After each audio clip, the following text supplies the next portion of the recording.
إلى حضرة النبي محمد صلى الله عليه وسلم. الفاتحة. أعوذ بالله من الشيطان الرجيم. بسم الله الرحمن الرحيم. إياك نعبد وإياك نستعين اهدنا الصراط المستقيم صراط الذين أنعمت عليهم غير المغضوب عليهم ولا الضالين. Maju sini. Maju ya. Menghadap ke muka sini. Hadapnya muka sini. Hadap ke muka sini. Hadap ke muka tidak. Hadap sini. Hadap sini. Iya, hadap sini. Arahnya ke muka sini.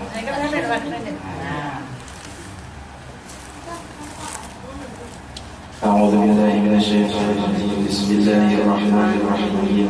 يا ياسين والقرآن الحكيم إنك لمن المرسلين على صراط مستقيم تنزيل العزيز الرحيم لتنذر قوما ما أنذر آباؤهم وهم غافلون لقد حق القول على أكثرهم وهم لا يؤمنون إنا جعلنا في أعناقهم أغلالا فهي إلى الخالق مقمحون وجعلنا من بين أيديهم سدا ومن خلفهم سدا فأغشيناهم فهم لا يبصرون سواء عليهم أنذرتهم أم لم تنذرهم لا يؤمنون إنما تنذر من اتبع الذكر وخشى الرحمن بالغيب فبشره بمغفرة وأجر كريم.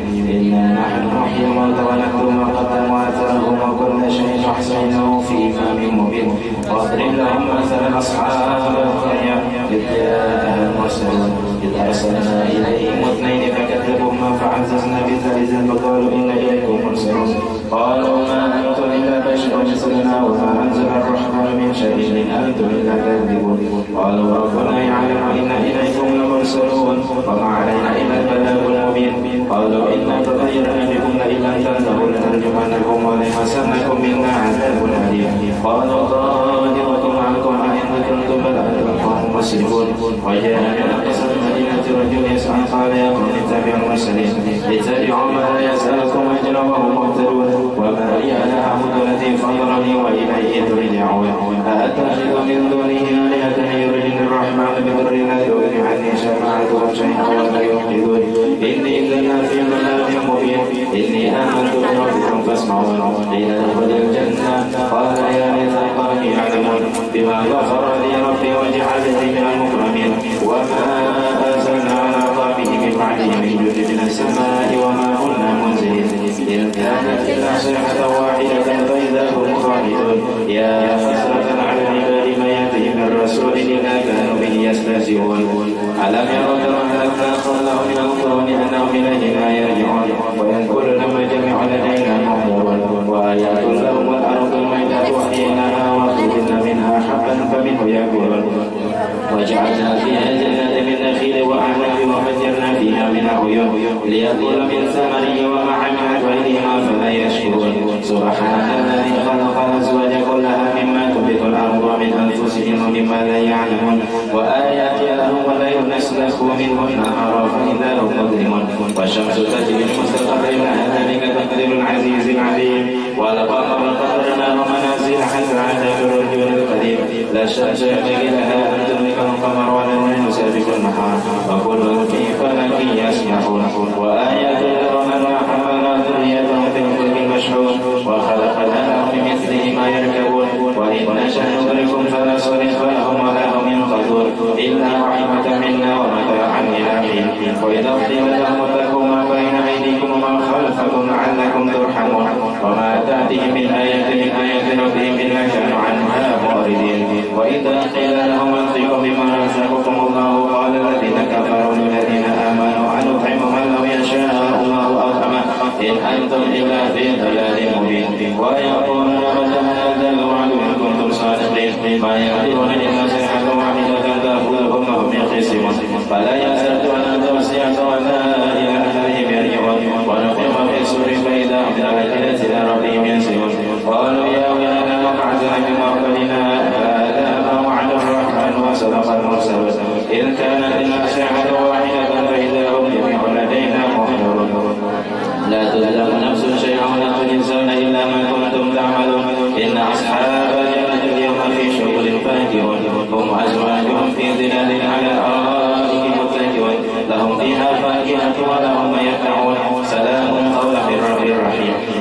وامتازوا اليوم أيها المجرمون ألم أعهد إليكم يا بني آدم ألا تعبدوا الشيطان إنه لكم عدو مبين وأن اعبدوني هذا صراط مستقيم ولقد أضل منكم إبلا كثيرا فلم تكونوا تعقلون هذه جهنم التي كنتم توعدون اصلوها اليوم بما كنتم تكفرون اليوم نختم على أفواههم وتكلمنا أيديهم وتشهد أرجلهم بما كانوا يكسبون ولو نشاء لطمسنا على أعينهم فاستبقوا الصراط فأنى يبصرون ولو نشاء لمسخناهم على معتماتهم فما استطاعوا مضيا ولا يرجعون وما نعمره ننكس في الخلق أفلا يعقلون وما علمناه الشعر ما ينبغي له إن هو إلا ذكر وقرآن مبين لينذر من كان حيا ويحيى القول على الكافرين أولم يروا أنا خلقنا لهم مما عملت أيدينا أنعاما فهم لها مالكون وذللناها لهم فمنها ركوبهم ومنها يأكلون ولهم فيها منافع ومشارب فلا يشكرون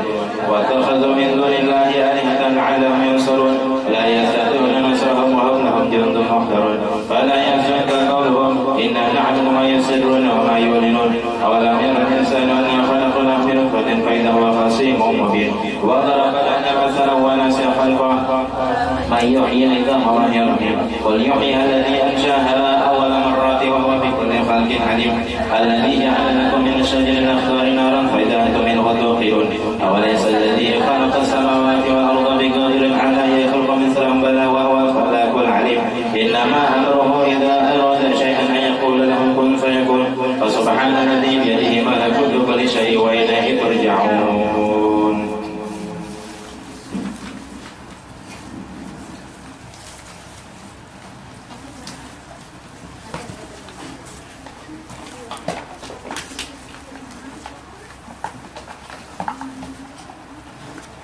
لا إله إلا الله لا إله إلا الله لا إله إلا الله لا معبود إلا الله لا إله إلا الله لا إله إلا الله لا إله إلا الله لا مقصود إلا الله لا إله إلا الله لا إله إلا الله لا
الشيخ أبو إمام بن سليم من عبد الحسن وببني لوث الألم والعدن أمين وابن زيني أحمد ونور كل مهتدي وجبل الرشاد سلطان كل عارف مثل يمين العطس بالحسين وبالخليفة دارس الغوث والأجمعين وبالشجاع الغتغتي بعدة ومكذ من شدة البصر كفالقصيد وبالوجه والجمال وبالصفي والكمال ومن لهم به الترصاد الذي حضر أجمعين بشيخنا العلي من حل في جلاله عمرية أمين البار قطب الكمين والعداروز الأكير في كل حال شكير ومستقيم صبير خصال المنتج وابن سميد المشتهى القطب سيدنا ثم الصفي بعد نور القطب عند النصيب بسر حامد بن عمر وبن حسن إذا يتعرض لمن يناديه يعي وبالواجبات هذا النور لأهل الله أصل بجاه كل الشلوى هبنا حسن ياق بمدي هذا العبد على شيخ سيد يسر لنا كل الآمال وتبنا والمسلم بسر شيخ الكفر عاجل لنا باليسر والفتح ثم النصر حميد رب العالمين وعزرة البر الكرام وخص سيدنا الإمام عبد الله عبد المطلب أهل المخرج أجمعين وكل من في قدرنا من كل بر وسائر أسرف لنا نسر الحسن حسن وبالعمري من أولاده الكل الكرام من حوى ذاك المقام من كل كيد ومن مكن ذي حضرة الرام لا يثوى ودعاء سلس بها الدفع عن الموت من عندنا بقصد الشيخ ذي عدل وتافها وتلا مرسومه بين الملا في وقت شيخ العارف الشافعي هذا والعالمين وهو الذي الحبيب سودان بين العالمين حين يضل في منصب كوسة من الأعيا طريقة والسنة الفتي وتاج الطبيب شيخ الشيوخ الجميل حلقه والجميع خالق به يسافع وتبنا والمسلمين الله حسبنا ربنا عجل لنا مطلوبنا الله حسبنا ربنا عجل لنا مطلوبنا ربنا بالمصطفى اصلح امرنا بحق المرضى اكشف كربنا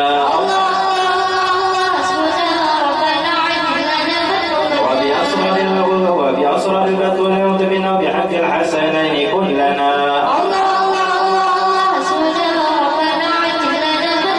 وبالزين العابدين اغفر لنا وبحق الباقر أتمم نورنا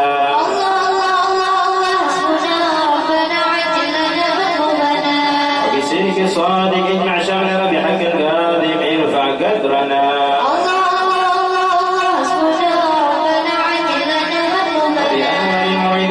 بمعروف الجمال جمل لنا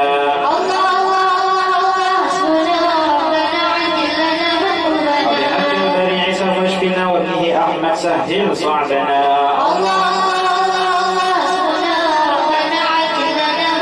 بأوصال عبيد نجنا وبعلوي فكمل سعدنا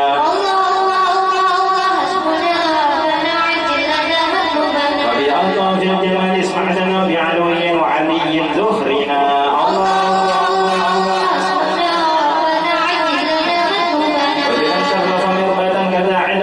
وعلي أصلنا الله حسبنا ربنا عجل لنا بآيات الفقير القاضي الكوثر هيا لنا الله حسبنا ربنا عجل لنا وببنيه علوي وعلي وشهاب الدين بالكل ابننا الله حسبنا ربنا عجل لنا وبعبدنا يا علوي وعلي زلوي القاضي اكفنا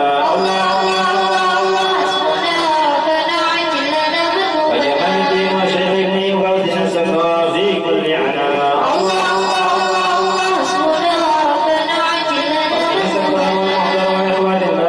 عجل نصرنا الله حسبنا ربنا عجل لنا بحق عيد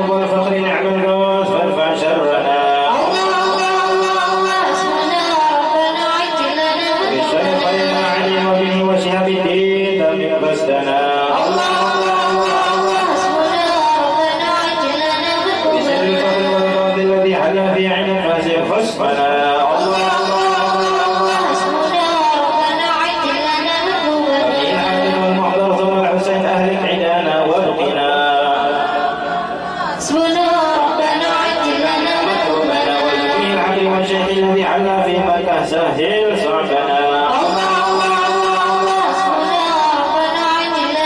وجمال حيوانه عند رؤوس العصر فانصر جندنا وبشر وإكرام والدي قدوة الدين ومصباح الدنا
الشيطان الرجيم.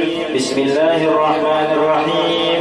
إن الذين سبقت لهم منا الحسنى أولئك عنها مبعدون لا يسمعون حسيسها وهم فيها اشتهت أنفسهم خالدون لا يحزنهم الفزع الأكبر وتتلقاهم الملائكة هذا يومكم الذي كنتم توعدون يوم نطوي السماء كطي سجل للكتب كما بدأنا أول خلق نعيده وعدا علينا إنا كنا فاعلين. ولقد كتبنا في الزبور من بعد الذكر أن الأرض يرثها عبادي الصالحون إن في هذا لبلاغا لقوم عابدين وما أرسلناك إلا رحمة للعالمين. قل إنما يوحى إلي أنما إلهكم إله واحد فهل أنتم مسلمون؟ فإن تولوا فقل آذنتكم على سواء وإن أدري أقريب أم بعيد ما توعدون إنه يعلم الجهر من القول ويعلم ما تكتمون وإن أدري لعله فتنة لكم ومتاع إلى حين. قال رب احكم بالحق وربنا الرحمن المستعان على ما تصفون. صدق الله العظيم. يا أرحم الراحمين والطف بنا في قضاء وعافنا يا إلهي من نوازل البلاء وهب لنا الخير كله واهدنا بهداه ونستعينك ونستكفيك عمن سواك يا صاحب الفضل والإحسان نرجو عطاك كلها في رضاك إياك نعبد ونشهد مشهد لا نراك ونشهد أنك ترانا نور عين اصطفاك وبالشواهد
والانشراح يا رب الخائفين نجنا مما وتقديم هالك في شفا جرف الحياة يا رب الخائفين نجنا مما والتربة الباكين فيهم يا خيرك يا رب الخائفين نجنا حسبنا مما الله المعين هو لا خلاف يا رب الخائفين نجنا مما وكفى متواكلين كل شر من مخاف يا رب الخائفين نجنا مما نخاف هو رب العالمين وإليه الانعطاف يا رب الخائفين نجنا مما نخاف كفنا حسن الحسين من سواه ما نخاف يا رب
عنه قد حال فأنت المولى الموالي المنفرد بالكمال وللعلا والتعالي علوت عن درب الأمثال جودك وفضلك وبرك يرجى وبرك وقهرك يخشى وذكرك وشكرك لازم حمدك وإجلال يا ربي أنت نصيري خلقني كل خيري واجعل جنانك مصيري واختم بالإيمان الآجال وصلي في كل حالة على مزيل الضلالة كلمته الغزالة محمد هذه الدار والحمد لله شكرا على نعمه سترا نحمده سرا وجهرا وبالغدايا والأنصار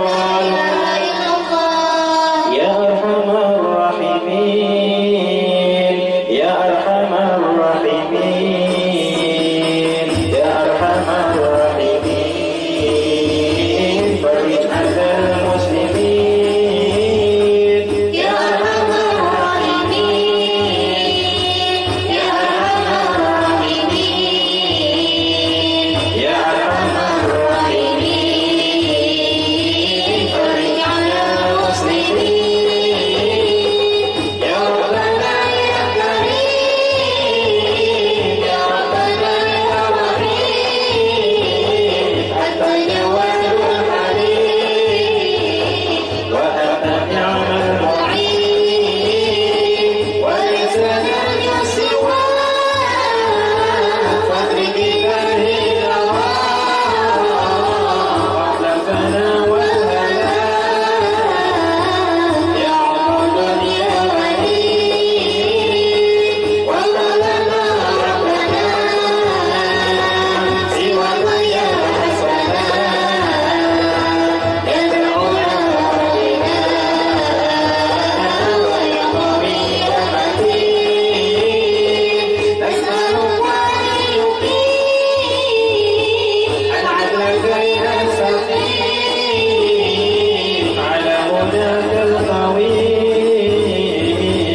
أحسن كتاب إذا جل الانصراف وفتحين الحمام وزاد رشح الجبين ثم الصلاة والسلام على شفيع الأنام والآل نعم الكرام وصحبه والتابعين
الخاتمة وأهل القلوب العالمة وقومهم معادنا وبسلك نية جازمة فهي إليها المنتهى قد قال أرباب النهى يرضى بها دعوة عجيبة تامة يا ربنا والطف بنا واغفر لنا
صلى الله عليه وسلم وسائر الأنبياء والمرسلين والآل والصحبه أجمعين والتابعين لهم بإحسان إلى يوم الدين وسائر عباد الله الصالحين أن الله ولي درجات في الجنة ويحمينا بحمايتهم ويمدنا بمدادهم ويدخلنا في شفاعتهم وينفعنا ببركاتهم ويرزقنا محبتهم والتخلق بأخلاقهم ويحشرنا في زمرتهم في عافية. الفاتحة.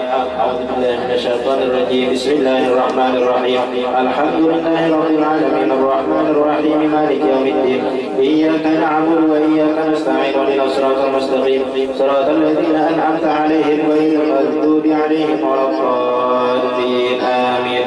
الفاتحة إلى سيدنا المهاجر محمد بن عيسى وسيدنا علي بن علوي خالي وسيدنا علي بن مقدم محمد بن علي بن علوي وسيدنا علوي بن الفقي وإخوانه وسيدنا علوي عم الفقي وابن أحمد وسادتنا علي وعلوي بن الفقي وعلي وعبد الله ابن علوي ابن الفقي وسيدنا محمد مولى دويله والشيخ عبد الرحمن السكر أولاده الشيخ أبو بكر السكر والشيخ أبو بكر السكر والشيخ عمر الحضار وإخوانهما والشيخ عبد الله العيدروس وأولاده أبو بكر العيدني وإخوانه والشيخ علي بن عبد بكر وابنه عبد الرحمن بن علي وابنه أحمد وشهاب الدين والشيخ محمد جمال الليل ومحمد مولى عيدي وسيدنا أبو بكر بن عبد الله بشميلي وسيدنا محمد بن عبد الله والشيخ أبو بكر بن سالم وسيدنا عمر العطاس والحبيب عبد الله الحداد والحبيب عمر البار والحبيب عبد الرحمن بن عبد الله بن فقيه والحبيب حامد بن عمر وسيدنا الحبيب عبد الله بن حسن بن طاهر وسيدنا أحمد بن محمد المحضار وسيدنا أبو بكر بن عبد الله العطاس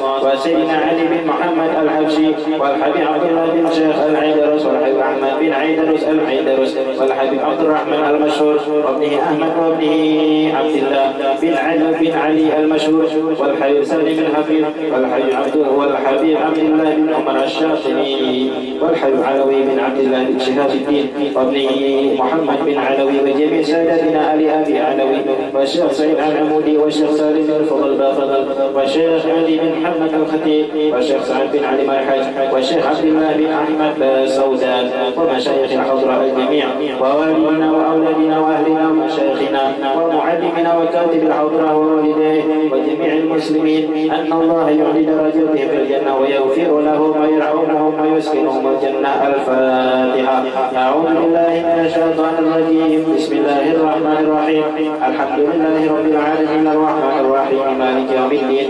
إياك نعبد وإياك نستعين اهدنا الصراط المستقيم صراط الذين أنعمت عليهم غير المغضوب عليهم ولا الضالين. آمين. الفاتحة لأصحاب الزهو والبخور والكرم ومن جاء منه خير أو وصلا بخير ومن كان سببا له لهذا الجمع العظيم والقراء والمستمعين أن الله يجمل أحوالهم ويكون في عونهم ويتقبل منهم ويغفر لوالديهم ووالدينا ولجميع المسلمين ويجمع قلوبنا على التقوى ويحفظنا وإياهم من كل أذى وبلوى مع العافية الدائمة التامة. الفاتحة. أعوذ بالله من الشيطان الرجيم. بسم الله الرحمن الرحيم. الحمد لله رب العالمين الرحمن الرحيم مالك يوم الدين. إياك نعبد وإياك نستعين اهدنا الصراط المستقيم صراط الذين أنعمت عليهم غير المغضوب عليهم ولا الضالين. آمين. الفاتحة.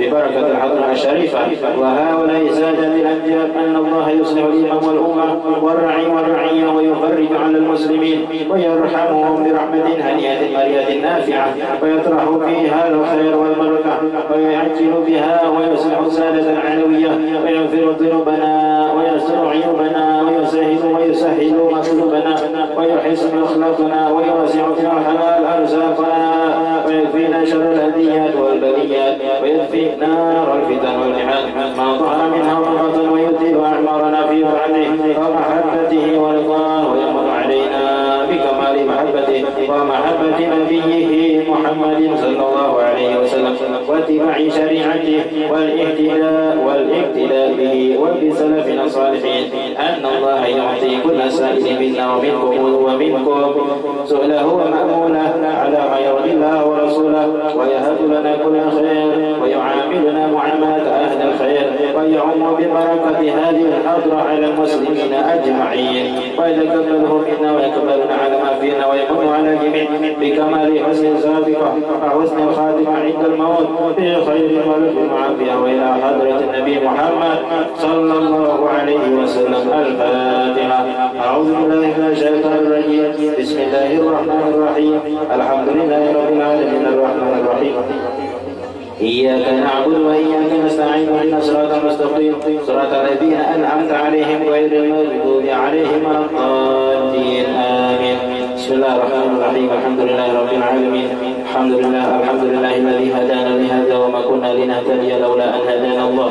سبحانك لا علم لنا إلا ما علمتنا إنك أنت العليم الحكيم. ولا حول ولا قوة إلا بالله العلي العظيم. ولا حول ولا قوة إلا بالله العلي العظيم. ولا حول ولا قوة إلا بالله العلي العظيم.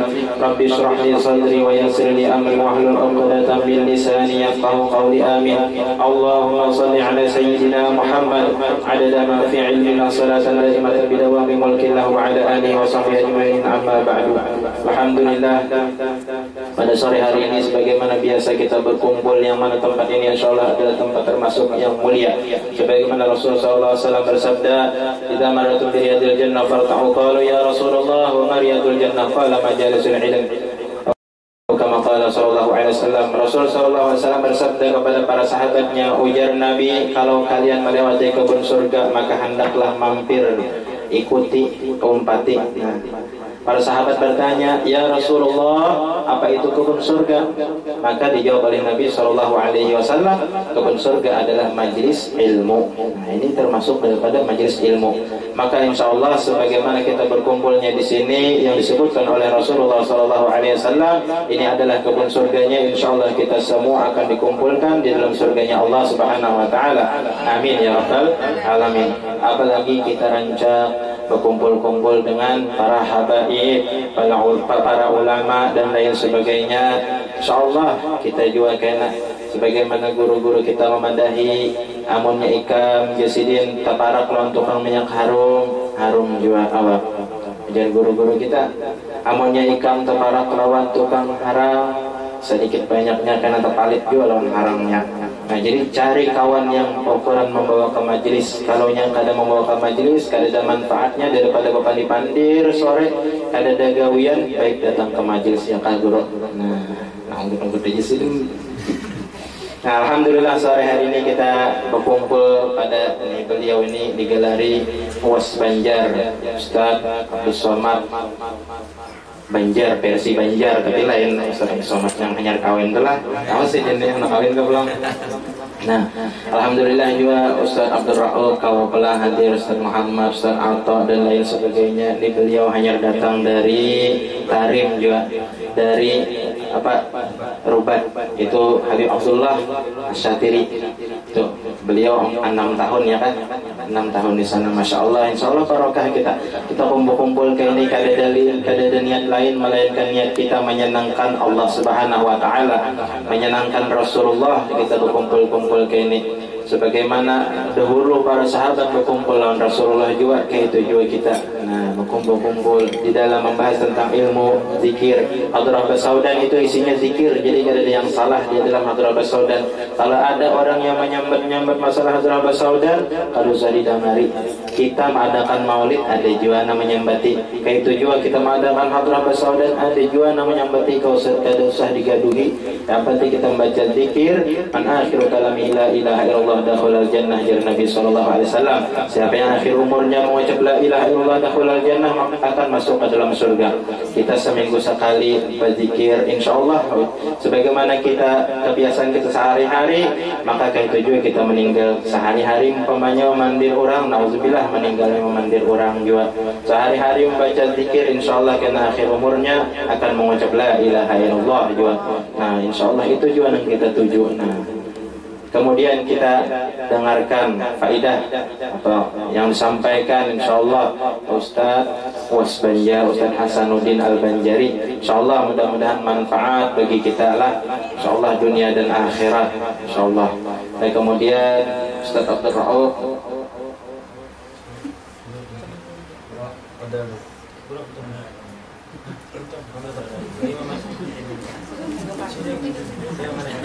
ini sekarang ulun sebenarnya anak mungkin lah khairul umur awsatuha, sebaik-baik perkara dan pertengahannya. Ini tambah untung aja. Nah, jadi pingsut aja sudah, pingsut aja. Ya Pak. Mengambil barakah.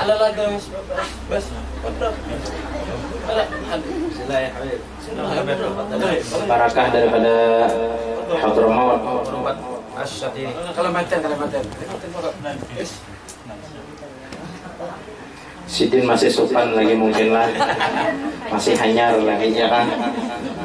Nah jadi insya Allah tetap sekalipun kita ada mendengar daripada apa yang beliau sampaikan, duduk kepada beliau, insya Allah memandang beliau juga sama juga barakahnya insya Allah. Memandang orang alim itu bagus karena fadilatnya banyak fadilatnya. Nah langsung aja Ustaz Uwas Banjar lah. Tarik ribut.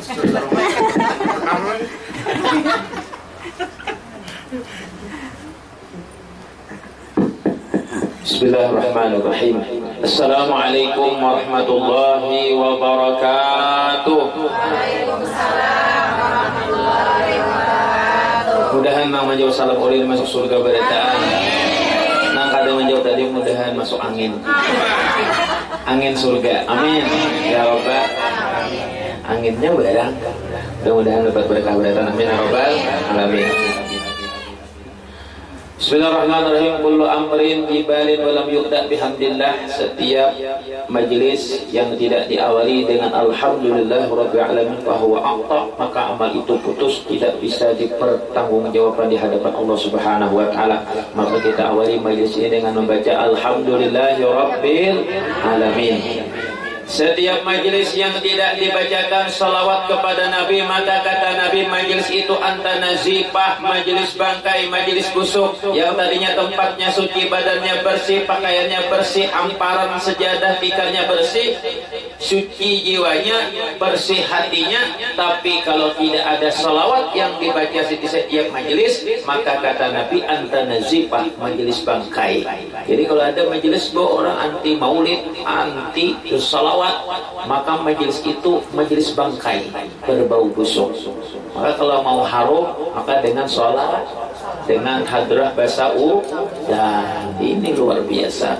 Maka mari kita membaca salawat kepada junjungan kita Nabi besar Muhammad sallallahu alaihi wasallam. Allahumma shalli ala sayyidina Muhammad. Laisa minna, kata Nabi, bukan golongan man lam yarham saghirna, orang yang tidak menghargai yang muda, walam ya'rif sarafa qabirina, dan orang yang tidak memuliakan ulama, tidak memuliakan habaib, juriat-juriat Nabi Muhammad sallallahu alaihi wasallam. Maka kata Nabi, bukan golonganku.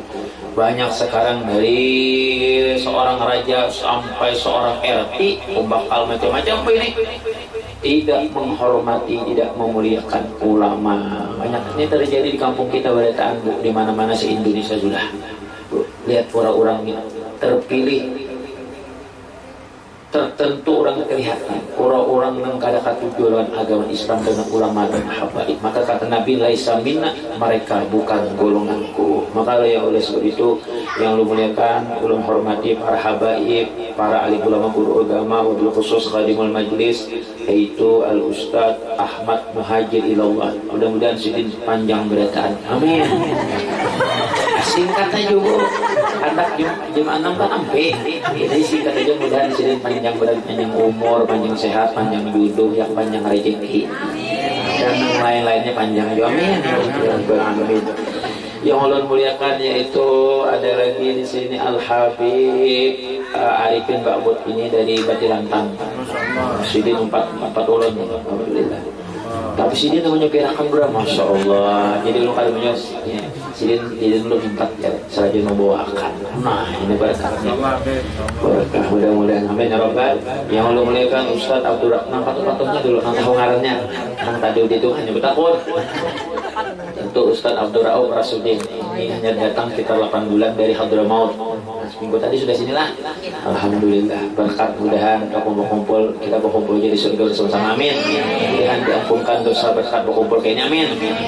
Yang ulun muliakan Al-Ustaz Al-Had Ustaz Muhammad Pianla, ditunjuk tadi kan. Alhamdulillah, mudahan sidin panjang umur, sehat walafiat. Yang ulun muliakan Ustaz Afrah. Nah, Ustaz Afrah, mudah-mudahan kabul. Ustaz Ismail, Ustaz Fatani dari Rubat Asyatiri 6 tahun, masya Allah, tabarakallah. Sudah kawin, Ustaz? Belum. Awaja. Belum, masya Allah, Bu. Nah, ini harus bertawar pian. Anak pian tuh bertawar lawan sidin. Kalau orang-orang saleh kita nama-namakan. Yang gak ada bertawar. Siti Khadijah, Bu, yang pertama kali mengucapkan kepada Nabi, ya Rasulullah, I love you, my darling. Tapi kriteria dan syaratnya berlaku. Karena yang kita hendaki itu oleh seorang perempuan yang salehah itu adalah, lihat, seorang yang amanah, seorang yang jujur, amanah, jujur, akhlak, berilmu, masya Allah. Jangan biar gara-gara orang datang bermotor bus batu bara, seorang sampai sorong, I love you, luput ninto. Nah silahkan biar, ayo biar, mudah-mudahan awak ada anak biar yang disimpan di rumah segala macam. Taruh dulu ya, kalau lah harus tahun ini kan ada dulu orang. Alhamdulillah, makanya ulun alhamdulillah sudah 3.000 dalam 15 tahun ini berdakwah memblokir bukan janda-janda sekali makan. Bujur mulai 3.000 sudah, karena banyak nama WA ulun, pada ulun sudah bini masih ada jana handang. Itu ulun yang memblokir 3.000 sudah, amputnya di Instagram ku blokir juga kan nyaman DM. Ayo bian. Maka buahnya bilanya mau bian mahia ulun ada lagi ustaz, ada buruk, ada ustaz ada, tuan buruk ada, mahia ulun Oma, iya, balas saya. Ada apa ini? Jawab. Kita.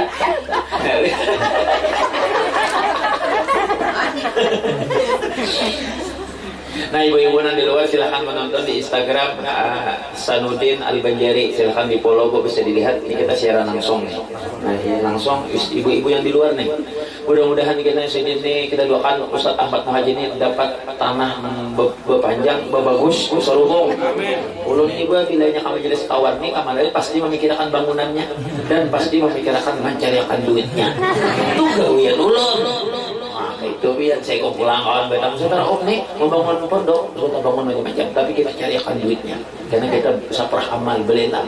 karena ulun jadikan penyumbang-penyumbang yang dari buhan pejabat nang kita bakas kita dukung, nang inya bujur-bujur menghidupkan yang menolong agama Allah. Nah ini kita pikirkan kena menada dari jual Ustaz itu pada lawan ulun jadi hija-hija nih kita cari akan kena bujur butuhkan ada aja auto ini segala macam kena saprah amal di mana kita bantu Ustaz kita bantu juga bantu mereka Ustaz Rumah Budi di Tanjung Pecah sudah tuntung membangun musolanya 1 miliar itu 2 kali belelang tapi ulun belelang di tanah bumbu di tanah laut di tanah bumbu batu licin baju aja alhamdulillah gue 30 juta baju ulun payu tapi namanya bus batu bara tuh amun bus akik langsung bangkrut bus akiknya ada payu nah kalau sebab itu kita ini ibu hidup ini harus menolong agama Allah. Kalau pian hendak seperti Siti Khadijah, bukan hendak menuruti hendak sugihnya, hendak ininya. Tapi kayak apa pian membaca manaqib Siti Khadijah supaya akhlak kayak Siti Khadijah, duit yang ada di dalam bank, harta yang ada kita belanjakan untuk menolong agama Allah. Tapi jangan dihabiskan. Samampu kita, kalau jual julung-julung beretahan, ibu berjalan masih bajuan, kopot pulang. Nah, karena Ustaz Patoni membangun pondok apa ginanya, ada aja mau ngajar saja kayak ulun, ada nang datang dari Hadramaut bangun pondok itu tergantung ilmu-ilmunya. Kayak ulun ada di ilmu bangun pondok, tapi ulun ketujuh membangun majelis taklim. Jadi ulun siap. Berikan ulun ini nak ijazah, anak nyaman suaranya kalinya. Jadi Ustaz ini kan anak ulun tua ini, supaya rutin nih, sebulan sekali kah, ada bahasa udah lawan bubuhan piannya nih, suara nama lengkeng tadi siapa nih? Nah, gitu bini sidin, pas saya nanti kamar bini ulun. Ya, nyaman didengar bu. Insyaallah tabarakallah. Jadi satu yang beliau tonton majlis ulun kedua tingkat ini di barang tolong bacakan sebulan sekali kan. Bawa rombongan juga datang bebis kita. Tosok jadi. Amin. Karena ada maulid ulun, ada maulid salawatan, ada kayak ini ulun kita salawatan juga. Hantu. Bila salawat cukup dan jadi seminggu salawatan bas hadras saudan kayak 6 bulan kita membaca radibul atas radibul haddad seminggu kemudian ini kita membaca apa lagi banyak nang Imam Busiri apa burdah kaina jadi sebenarnya minggu tuh salawatan aja kayaknya tenang hidup karena ada yang tenang semua agama yang paling tenang itu Islam di Jepang tuh orang kada tenang setiap hari yang bunuh diri kurang lebih 200 orang mau pemerintah karena bunuh diri akhirnya ditempatkan satu tempat yaitu di alun-alun Martapura. Contoh Jepang itu tempat bunuh diri di satu tempat namanya alun-alun Martapura. Bunuh diri jam 2 sampai jam 4. Siapa yang bunuh diri di luar jadwal tidak mendapatkan gaji PNS setelah meninggal kan dapat gaji tetap loh dan tidak dapat pesangon. Lalu mereka mendaftar bunuh diri. Ada satu orang yang bunuh diri bertemu satu ulama. Ini kawannya Ustadz Adi Hidayat orang Bandung. Dia jadi imam di Jepang sana. Jadi ada orang bunuh diri. Kebetulan orang itu bisa berbahasa Indonesia karena langsung dari kita. Mau kemana mas? Anak bunuh diri. Nah, kenapa? 3 bulan gak datang murid. Mas, 3 bulan gak datang murid. Masalahnya apa? Karena berduit kan? Duit 15 miliar. Rumah apa? Rumah 15 buah. Motor 8 buah. Bini 12 ikong. Bah di Jepang udah ada batas ini. Dua deh gitu batas. Itu. Waunya wow atap gue. Apa bu kata ulama yang dari Indonesia tuh? Apakah engkau mau aku bawa ke satu tempat yang mana suatu tempat itu tenang? Boleh, di mana itu? Tapi jangan sampai tak lewat lah aku jam 2 jadwal bunuh diri. Kalau lewat itu dan kada jadi jadwal ini, maka pesangon dan PNS aku dari negara Jepang tidak dapat. Kesan anak bininya. Nah, karena mesti harta itu mulai bahagia, ada mesti jabatan itu mulai bahagia, ada mesti ibadah kan mesti memang ada mulai bahagia. Nah, maka oleh sebab itu tadi saya datang di Hadramaut. Kada ada membawa motor, datang membawa keberkahan, membawa ilmu. Kayak itu baguran-baguran balik. Coba lihat di Datuk Kalampayan itu. Sidin berbini Datuk Baju. Sidin lahir pada tahun kerajaan ke-15. Dikirim ke Makkah pada pada raja ke-16. Lalu dinikahkan dengan batu bajut bunga desa yang paling bunga sebujang sama bujang. Sekolah ulang di Makkah 35 tahun. Lalu lima kawin batu bajut anak namanya Syarifah. Syarifah dari kawin dengan Utsman. Berisi anak 5 ikung berlima bading. Lalu berpisah kawin ulang dengan Abdullah Bugis. Jadi anaknya Datuk Kalam ini kawin dengan Abdullah Bugis berisi anak Fatimah Zahra. Ia maulah kitab Parokunan. Nah, nang cucu sidin nang babinya itu, nang maulah Parokunan tuh hebat bu, hebat. Parokunan. Nang berlima bading tuh bu. Di antaranya adalah Abu Talhah Tinggarung Kalimantan Timur bin Muhammad As'ad binti Syarifah bin Maulana Syekh Muhammad Arsyad Al-Banjari. Dikirim dari kerajaan Mufti Kerajaan Banyak Muhammad As'ad, berdakwah di sana, wafat di sana, meninggal di sana. Kita lihat adik sidin pulang berdakwah di Kalimantan Barat, bernama Syekh Abu Hamid Ujung Pandaran Sampit Kalimantan Tengah, berdakwah di Kalbar Kalimantan Barat. 10 tahun, 20 tahun berdakwah, rindu dengan kalampayan, hendak berilang hari raya. Tapi bakapal lewat Surabaya, ditampur badai dan angin, sampailah kapal sidin ke Sampit Ujung Pandaran Kalimantan Tengah. Garing di sana, lalu berkubur di ujung Sampit sana. Ampih orang menyembah batu, menyembah pohon, karena banyak orang lain macam-macam, gara-gara makamnya aja. Padahal dakwahnya di Kalbar Kalimantan Barat. Nang berbahaya ini bukan kita nih, nang pendakwah nih ceramah berdakwah di Kalimantan Selatan, bak kuburnya di Pulau Kambang. Ini berbahaya. Kacau. Berkat makamnya aja orang banyak nang tadinya preman bebulik, nang syirik bebulik, makamnya aja. Apalagi dakwahnya di Kalimantan Barat situ. Lihat lagi ading sidinnya berlima bading jadi wali mereka. Berapa turunan? Syekh Muhammad Arsyad Lamak Pagatan berdakwah di Kabupaten Banjarbaru, Banjarmasin. Hendak tulak haji, bailang kepada Abu Talhah sebelum katinggarok di Pagatan, garing bakubur di Pagatan. Nang maulah makamnya Syekh Abdurrahman Siddiq bin Datulandak, Syekh Maulana Muhammad Arsyad Al-Banjari, Syekh Muhammad Afif dari Riau. Wah, ini diolah oleh pemerintah, yaitu di Pagatan.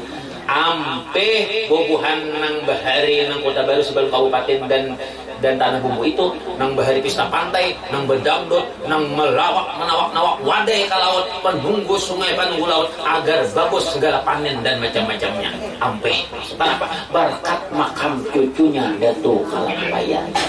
Berdakwahnya di sini. Itu nang ketiga. Nang keempat adingnya lagi Syekh Ahmad Barimau dan nang kelima Syekh Sa'duddin Taniran Badu Bading, dipinta oleh masyarakat dari hulu Sungai Selatan agar dikirim 2 orang ulama agar bisa melajari ilmu fikih tauhid, dan tasawuf, dilajarkan di sana. Karena di sana banyak kayak Loksadu, orang menyembah pohon, orang ini, orang itu, banyak menyembelih kambing agar membuka hutan dan sebagainya. Ampihlah syirik bagus. Akhirnya di kandangan hulu Sungai Selatan banyak melahirkan ulama berlima bading. Oh, itu adalah membawa harta. Ada. Makanya guru-guru yang membaca itu orang kadang membawa hartanya, membawa ilmu dan barokahnya. Kalau ada orang membawa harta ke kampung kita, habis berusaha, datang TKW, datang di Jepang, bulik sugi, tidak bawa berkah. Baiknya ingken, amunnya kada dermawan pak, baginya berkah. Maka oleh sebab itu, suatu keberkahan itu selalu datangnya dari Sayyiduna wa Maulana Muhammad. Kita. Lalu dibawa sembahyang zuhur oleh Ustaz tadi, sembahyang zuhur. Duduknya di luar, orang Jepang tadi duduknya. Tungguin sini lah, ibaratnya ada pengajian. Dah ajian. Bayang duduk. Nah itu pengajian. Sembahyang di Jepang jam 11. Masih ada 3 jam lagi. Pengajian 40 menit. Pengajian itu dulu membaca istighfar sebanyak 3.000 kali sebelum bacaan. 3.000 kali. Ada mazhabnya beda. Kalau nya Ustaz Ali Hidayat itu kan kebanyakan membaca istighfar. Biasanya Imam Hanafi, Imam Ahmad bin Hambal. Karena Imam Ahmad bin Hambal ini pernah singgah di Mesir, lalu dari masuk ke masjid di Mesir diusir dari masjid, ditutup masjid, bertemulah dengan beberapa orang pedagang roti. Jadi setiap roti itu nang digolak-golak nih, astagfirullahaladzim, sekali lepas astagfirullahaladzim, astagfirullahaladzim, Imam Ahmad bin Hambal higa antum ini setiap bepandir pasti membaca istighfar. Ma'anu roti ma'anu istighfar, ma'adok roti ma'anu istighfar. Kenapa? Karena setiap istighfar yang aku baca ini, doaku diijabah Allah subhanahu dan mengolah aku tenang berjualan ini. Dan aku juga berniat agar aku ditemukan oleh Allah dengan Imam Ahmad bin Hambal.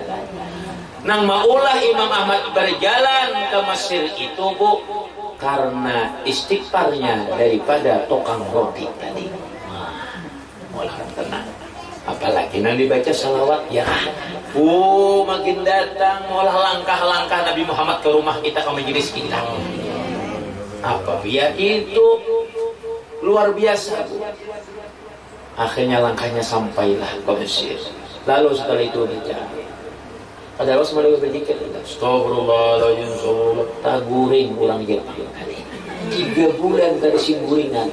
Jadi kalau laki pian dari taguring beberapa hari bergaul suruh ke majelis sama sikit aja goreng. Tapi sembahyang jangan bermasker, Bu, makruh aja Imam Syafi'i. Jangan pakai masker. Dan bermaskernya bisa juga kadesah sembahyangnya, karena maskernya kada batapas 3 bulan. Beli udah liurnya kita panjang, apalagi kalau khutbah pakai masker, liurnya punya bulan cuma. Ini seorang nang siap mbahnya hati pada kami pingsan. Kali ya seorang membawa masker itu 3 hari berganti, atau ditapas ulun boleh masker 1000, jadi 3 hari berganti, sekali ada 2 hari. Padahal kalau masker sehari anak, masker itu sehari dibolehkan 2 jam aja. Kalau lewat pada 2 jam, makan napas nang panas-panas itu masuk ke awak, langsung jantung sakit, paru sakit, sakit.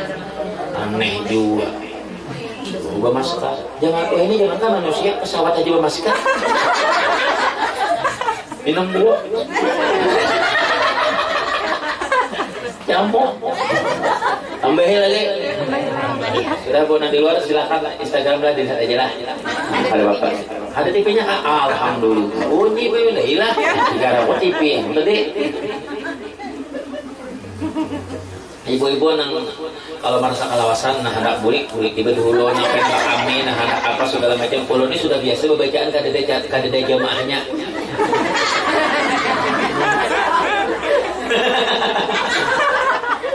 Nah lucu lagi Bu, ulun pernah diundang orang ke Kota Baru ceramah, diundang orang kalau nama bawahnya kepala dinas perdagangan, soalnya sidin begulang, sidin bejasa aku dia.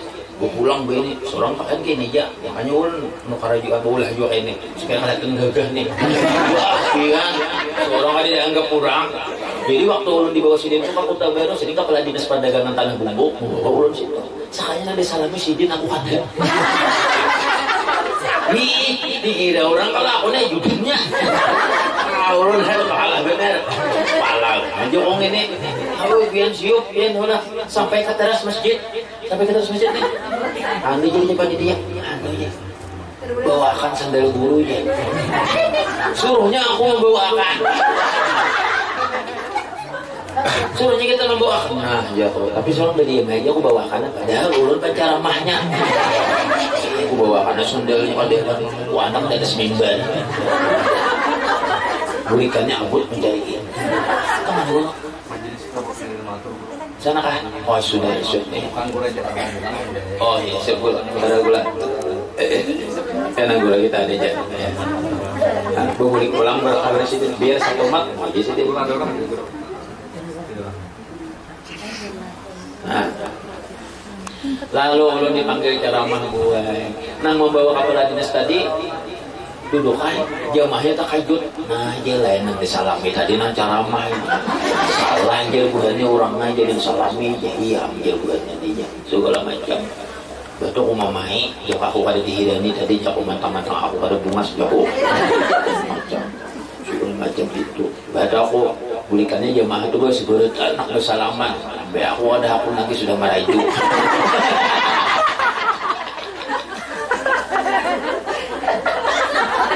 Sudah merayu. Orang nanya juga orang semalam kata bunganin bakal lotok mulai tadi sakti meja masjid. Jamaahnya menghadang di betang. Mana gurunya aja, mana gurunya? Buat Habib itu tempatan nang lain nang kawanan buat dewi sini macam-macam. Tuh gurunya aja nang curang. Cuma kurusnya aja. Makanya kurus aku hilang. Macam-macam habis dari mana guru tuh ya? Dari Banjar ya. Asalnya orang Tambendung ya. Tujuh kayak mahnya pindah kayak kanas lah.